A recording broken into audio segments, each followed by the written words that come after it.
Love is a popular subject in songs, books, and movies, but some people prefer things that aren't too smushy, over sentimental, or emotional.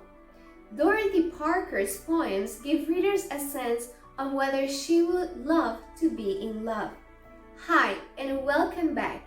In today's literature episode, I will give you an introduction to two of her poems, One Perfect Rose and Sung for an April Dusk.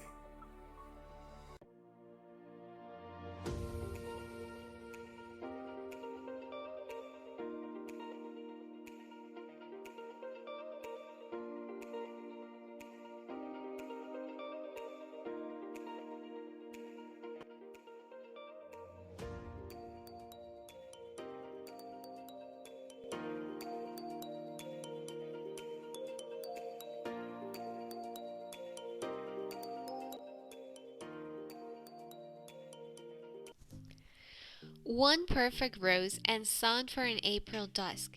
Poems by Dorothy Parker. Literary analysis. Irony. In the two poems you're about to read, the poet uses irony.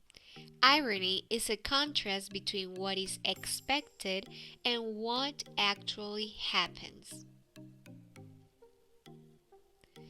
Dorothy Parker creates irony in her poetry by starting with romantic images, using form and language to set the poem's tone, creating what the reader thinks is Parker's attitude toward the subject, revealing a different attitude at the end of the poem, taking the reader by surprise. Parker's ironic shifts in attitude add humor to her poems. Her use of irony also allows her to challenge a common assumption. As you read her poems, think about the expectation that women will always respond in the same way.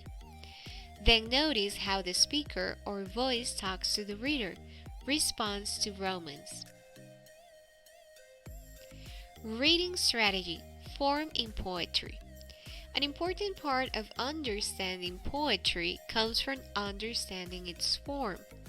A poem's form is the way it is laid out on the page.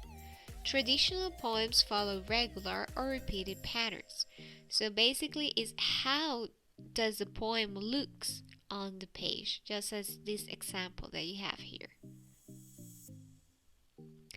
The length of each line in a poem helps create the poem's rhythm and meaning. Lines might be grouped into stanzas, which often express a single idea or theme. The pattern of lines and stanzas often creates a pattern of rhyming words. Now, let's see an example.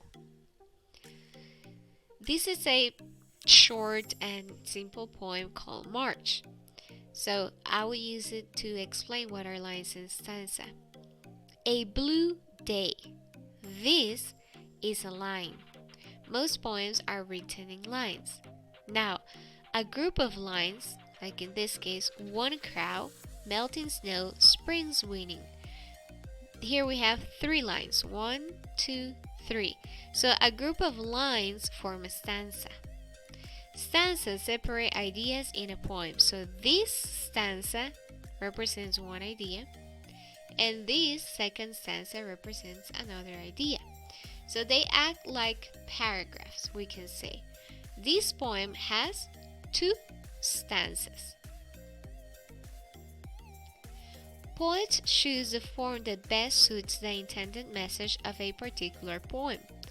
Parker purposely chooses a traditional form for her ironic poems.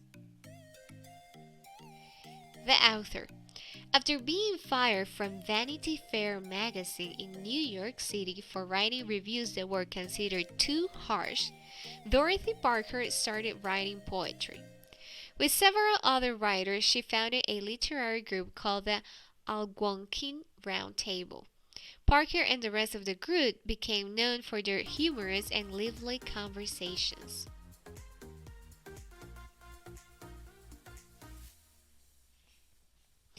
A As a young woman, Parker read the sentimental poetry that was popular in the Victorian era. When writing poetry of her own, Parker blended traditional poetic forms with the challenge everything attitude of her time. This new style was a hit. Her first book of poetry, Enough Rope, 1926, was a bestseller. The 1920s are often symbolized by flappers, and also flappers was like a dressing style. You can Google it and find more about it. Independent women who challenged what was considered a woman's proper role in society. Parker used her sharp humor to express her independent spirit and to help her comment on issues such as materialism and the limited roles available to women in the 1920s.